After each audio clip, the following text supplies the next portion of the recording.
Olá pessoal, bem-vindos a mais uma aula de Geografia. Hoje estaremos falando sobre a região sudeste do Brasil. Para começar, a gente tem que entender que o Sudeste foi, historicamente, a segunda região brasileira a ser ocupada. A primeira foi o Nordeste, então, consequentemente, o Nordeste já foi a região mais rica do país, a região mais produtora. Começou com a cana-de-açúcar, e aí, a partir do momento da descoberta de ouro e pedras preciosas em Minas Gerais, a gente passou a ter a maior riqueza nacional acumulada na questão industrial, comercial, a concentração populacional. E na história, a gente viu isso através da mineração, ouro e pedras preciosas. Posteriormente, nós tivemos a produção do café e o Rio de Janeiro passou a ser a capital federal do país entre 1763 a 1960. Sobre a ocupação da região sudeste, a primeira atividade econômica foi o ouro, no fim do século XVII.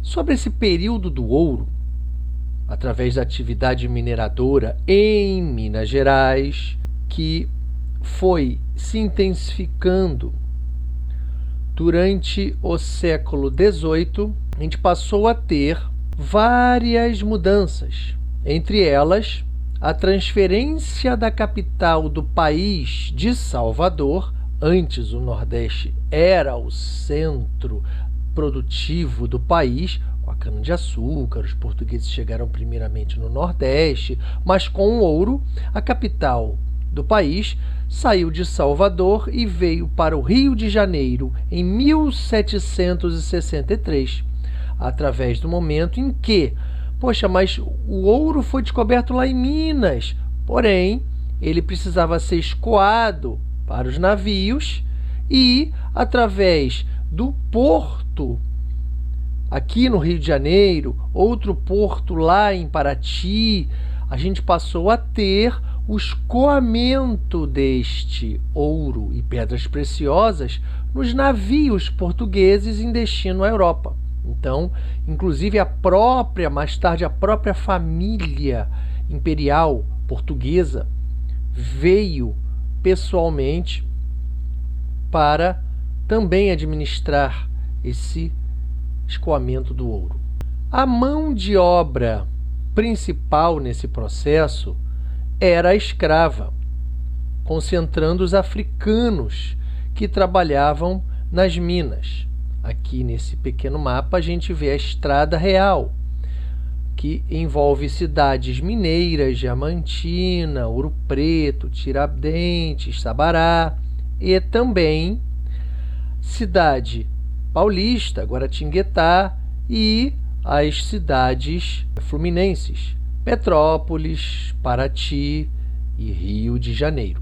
As atividades das cidades se desenvolveram mais rapidamente do que as rurais. Estradas que ligavam as áreas de mineração lá em Minas Gerais aos portos do Rio de Janeiro e Paraty. Assim, as cidades brasileiras do período colonial foram se expandindo, foram se urbanizando e foram ficando muito parecidas com as cidades portuguesas.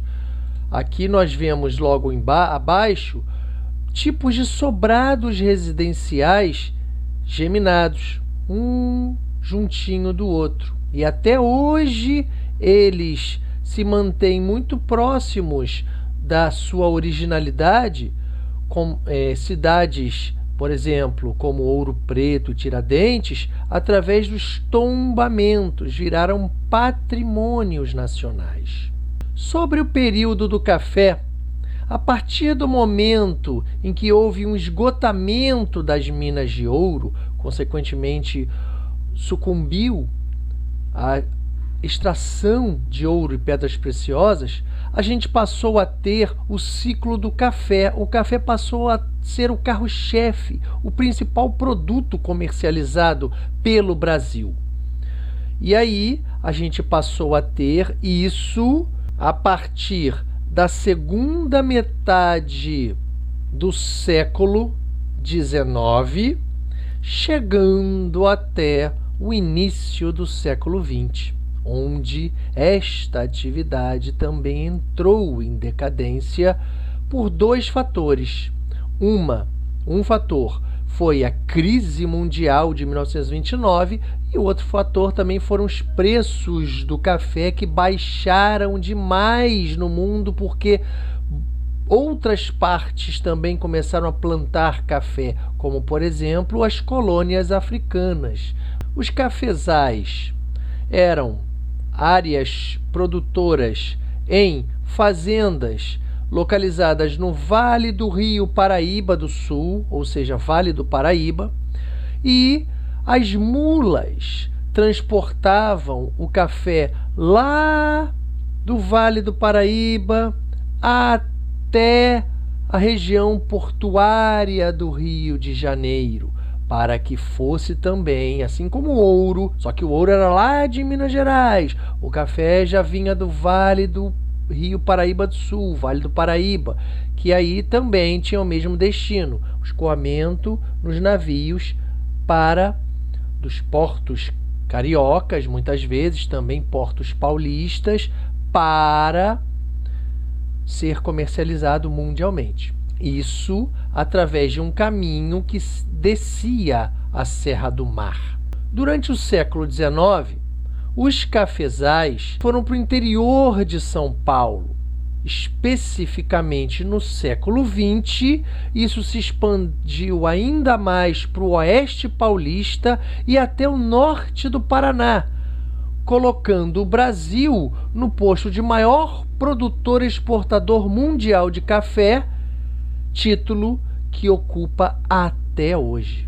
A interiorização da produção de café só foi possível graças a investimentos infraestruturais, principalmente a criação de ferrovias, porque não conseguia ter grande produção, mas ser o maior produtor exportador mundial de café, o Brasil, em lombo de mulas, né? Não tinha como. Mas foi o trem que propiciou essa grande produção, porque a produção também depende do seu transporte, do seu escoamento. No Vale do Paraíba, os cafeicultores ainda usavam mão de obra escrava, mas ao longo do século XIX, a Lei Eusébio de Queiroz, de 1850, também tivemos a Lei do Ventre Livre e a finalização para abolir de vez a escravatura no Brasil, a Lei Áurea, que oficialmente aboliu a escravidão no país. Com isso, a partir de 1850, houve a vinda de imigrantes italianos, espanhóis e japoneses para essa mão de obra de imigrantes, especialmente no interior paulista. No fim do século XIX e início do século XX, São Paulo tornou-se, então, o maior centro de comercialização da produção cafeeira do Brasil e, consequentemente, do mundo, que o Brasil passou a ser o maior produtor de café. Como já dito, o café ele entrou em decadência no início do século XX, especificamente pela crise mundial de 1929, o preço mundial do café caiu muito e aí o Brasil precisou ter uma grande aquisição de máquinas para as futuras indústrias que estariam se instalando, sendo originárias no Brasil no início do século XX, havendo assim um crescimento nas primeiras décadas do século XX, concentrado sobretudo em São Paulo, onde passou a ter uma grande diversificação de comércio e serviços. Sobre as principais características da rede de cidades no Sudeste, esta rede ela passou a ser a mais densa e articulada do país, porém não uniforme.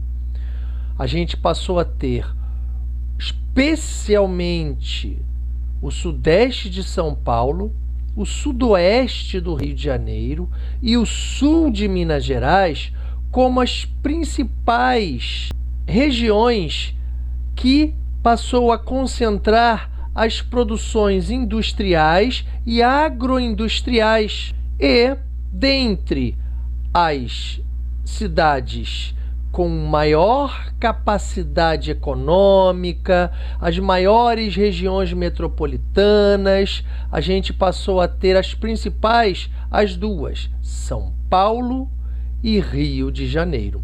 Falando agora sobre os aspectos físicos da região Sudeste, iniciando com relevo e hidrografia, a gente verifica que, nesta região, há várias planícies e o relevo ele é bastante diversificado e acidentado, contendo serras do Mar, da Mantiqueira, Serra do Espinhaço e até a Serra da Canastra, onde há uma formação do chamado mares de morros, com um tipo de relevo antigo, desgastado em torno de milhões de anos, tendo topos mais arredondados.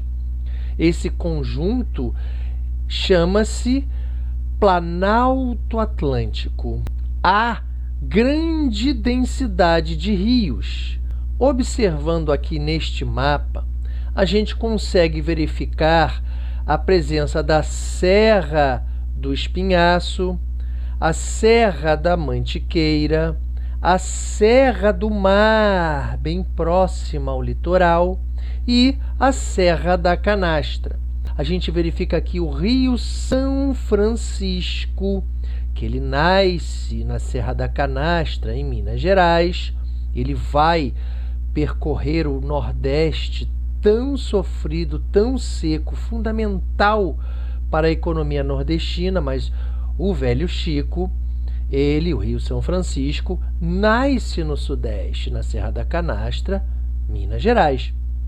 A gente também pode verificar o Rio Paraná, que vai alimentar a segunda maior usina hidrelétrica do mundo, que é a usina de Itaipu, e a gente tem também a presença do rio Paraíba do Sul, que é o rio que vai fornecer a grande quantidade de água para o estado do Rio de Janeiro. Lembrando que a Serra do Mar, ela tem também partes dela que são chamadas de, por exemplo, lá em Petrópolis, Teresópolis, parte da Serra do Mar que passa por ali é chamada de Serra dos Órgãos. E nós também temos a Serra da Bocaina, na divisa entre os estados de São Paulo e Rio de Janeiro.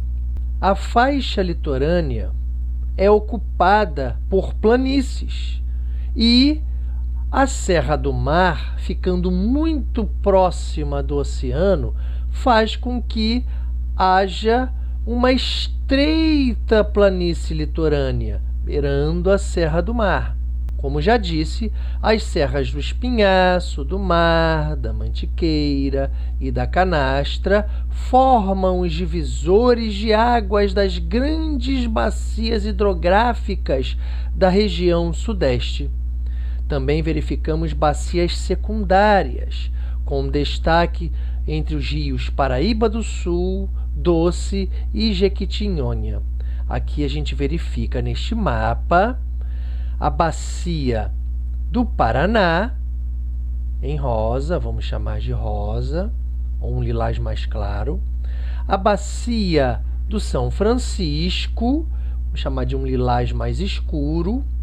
Então, estas são bacias principais, porque tem nome dos seus rios principais.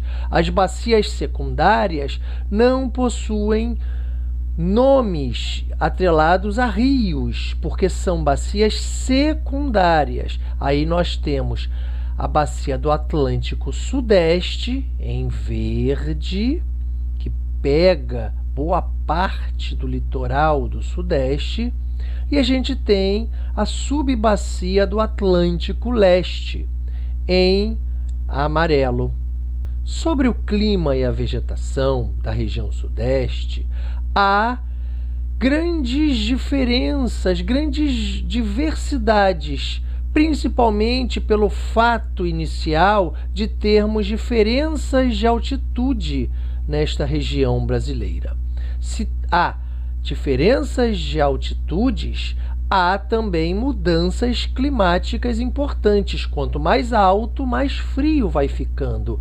Por exemplo, há o clima tropical de altitude, um clima mais frio. No nível do mar, a questão climática, claro, esquenta, chama-se o clima litorâneo úmido, uma região mais quente e úmida, por ser próxima ao litoral, Oceano Atlântico.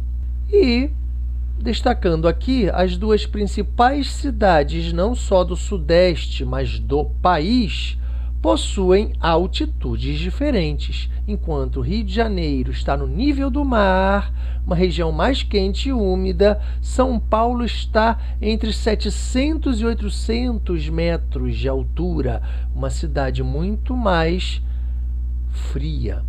A proximidade com o oceano e a influência de massas polares que entram pela região sudeste também contribuem para diversificar a variação climática e também a variação na formação de vegetais. Nós temos o predomínio da Mata Atlântica, infelizmente muito devastada pela ação predatória de ocupação do ser humano, principalmente pela grande urbanização do Sudeste e também por atividades agropecuárias.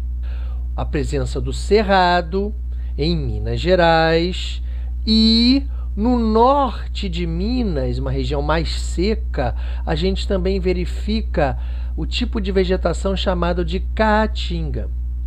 No litoral, a gente consegue verificar a presença de restingas e mangues, com solos arenosos. Neste mapa, a gente verifica a presença das principais vegetações primitivas. A gente verifica a presença da Mata Atlântica, veja bem a parte verde, boa parte do mapa. A gente tem o verde mais escuro, muito pouquinho, a mata de araucárias, aqui na divisa do Paraná, uma região mais fria. A mata de araucária é uma vegetação que precisa de um clima mais frio. A gente tem a vegetação de cerrado e a vegetação da caatinga em Minas Gerais, caatinga mais no norte de Minas Gerais, região mais seca, vegetação de cerrado, e a gente tem também a vegetação litorânea, aqui a rosa, lilás, pelo litoral. A expansão agropecuária e o crescimento urbano industrial fez com que a Mata Atlântica fosse muito desmatada. Porém, há áreas de preservação ambiental, onde há as unidades de conservação. como, por exemplo, no Rio de Janeiro, a gente tem a maior floresta urbana do planeta, que é a floresta, o Parque Estadual da Pedra Branca. A segunda maior floresta urbana do planeta também está no Rio de Janeiro, que é o Parque Nacional da Tijuca, a Floresta da Tijuca. São resquícios da Mata Atlântica preservados pelo poder público. Falando agora especificamente sobre a industrialização e a agropecuária na região sudeste, a gente começa com uma atividade, o café, que teve inicialmente uma importância muito grande pré-industrial pelo fato do café ter gerado condições infraestruturais na região sudeste, mercado consumidor, e aí, a partir disto, com o grande enfraquecimento da produção cafeeira no Brasil, pela crise mundial de 1929 e a derrubada dos preços no geral no mundo do café, porque as colônias africanas, a Europa comandando as colônias africanas europeias, também passaram a plantar o café e o preço mundial do café caiu. Com isso, tornou-se necessária a instalação de novas fábricas no país para produzir mercadorias que antes eram importadas. Foi assim que a nossa industrialização começou, com o fim da produção cafeeira em larga escala. O café deixou de ser o carro-chefe produtivo do Brasil e, com isso, São Paulo, que já contava com uma boa infraestrutura, uma população numerosa, dinheiro acumulado com as exportações do café, olha a estrutura herdada pela produção cafeeira. São Paulo, então, começou a comandar o processo de industrialização nacional. O Rio de Janeiro também dispunha de boa infraestrutura, comércio e serviços. Em Belo Horizonte, em 1940, a gente passou a ter uma grande produção de minérios, não mais ouro. Ouro e pedras preciosas declinou, mas pela produção de aço, extremamente importante na indústria mundial. Em 1942, Getúlio Vargas criou a Companhia Vale do Rio Doce, pública, hoje privatizada, com a nomenclatura simplificada, chamando-se atualmente de Vale. Houve muitos investimentos em infraestrutura na região sudeste, desde a época do café, e foram ainda mais implementados através de Juscelino Kubitschek entre o seu governo de 1956 a 1960, tendo grandes investimentos infraestruturais, principalmente em energia e transportes. Isso foi um fator de grande atração para muitas empresas estrangeiras para o Brasil, as chamadas multinacionais, especialmente as indústrias automobilísticas, que inicialmente se instalaram na região do ABC Paulista, Santo André, São Bernardo do Campo e São Caetano do Sul. Posteriormente, com a adição do município de Diadema, foi gerada uma região chamada de ABCD Paulista. Atualmente, há uma recente desconcentração industrial.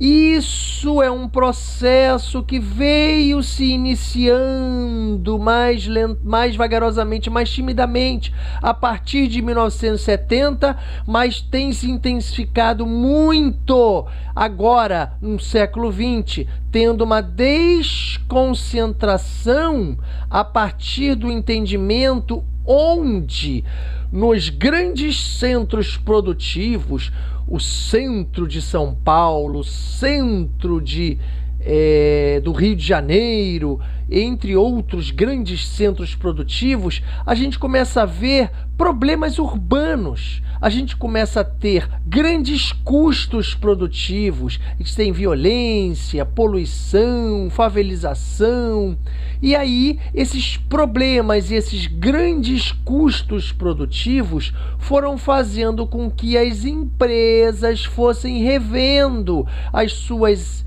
permanências nesses grandes centros produtivos e estão cada vez mais se deslocando, saindo desses centros produtivos em direção a outras regiões, como por exemplo o Sul, o Nordeste, o Norte e o Centro-Oeste. O Sul e o Nordeste tendo custos de produção menores, o Norte, principalmente a questão da Zona Franca de Manaus, uma área produtiva com total isenção de impostos, a questão do Centro-Oeste, especializando-se na indústria agropecuária, e a gente vê a partir daí isenções fiscais, custo de mão de obra mais baixo.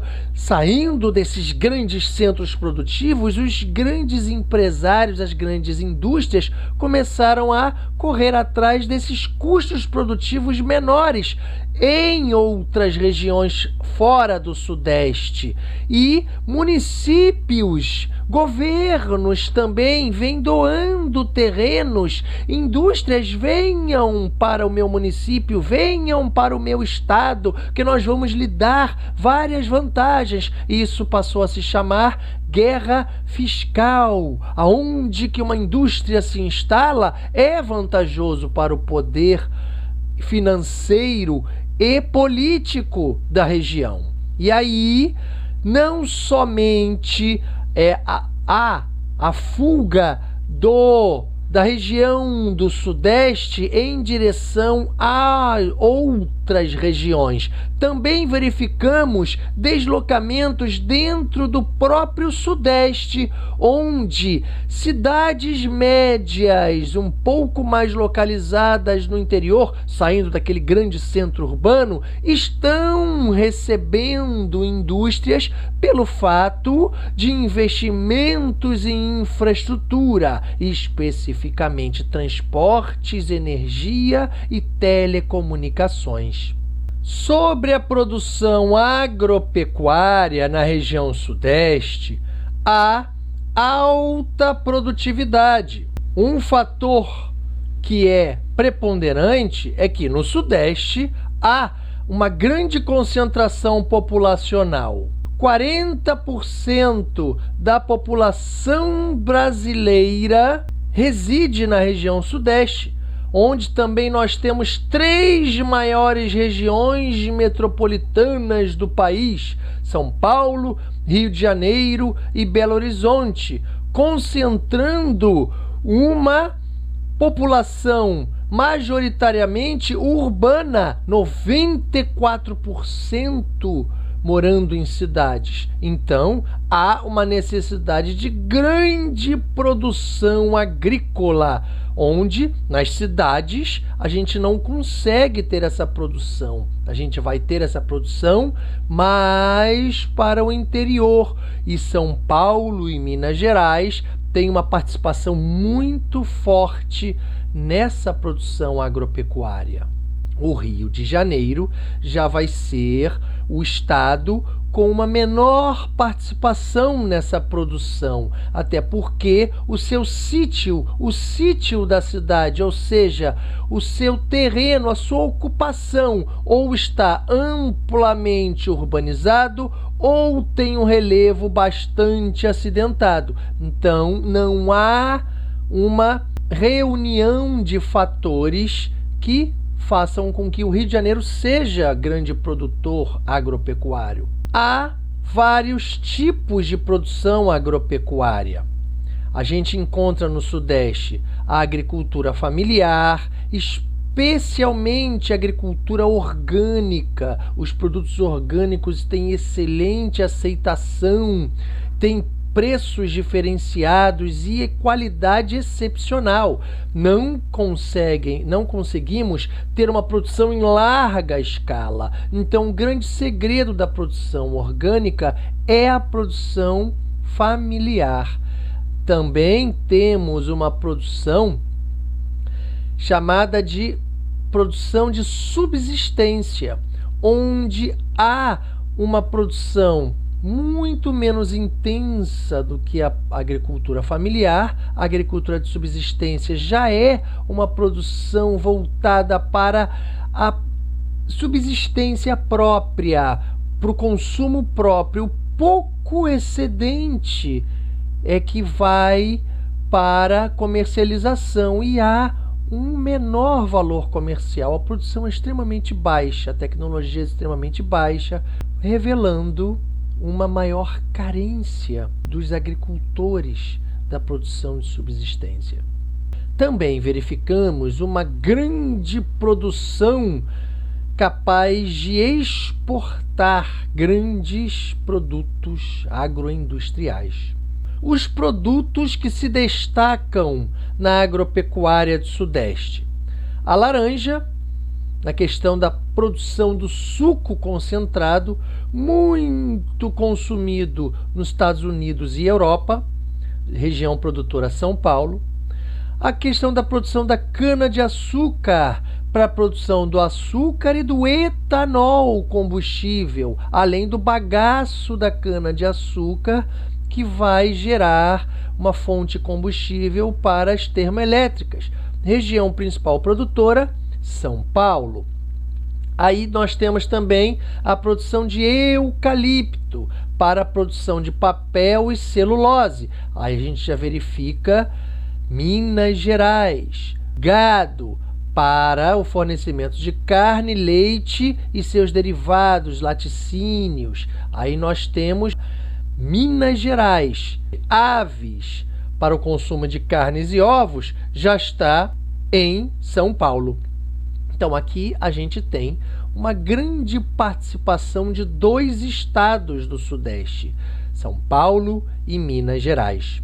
Com isso, a gente tem uma leitura de tudo que a gente precisa aprender sobre a região Sudeste, a principal região produtora do Brasil, o maior PIB absoluto, a região mais rica da nossa nação. E com isso nós chegamos ao final de mais uma aula. Espero que tenham gostado. Fiquem com Deus e até a próxima, pessoal. Até logo.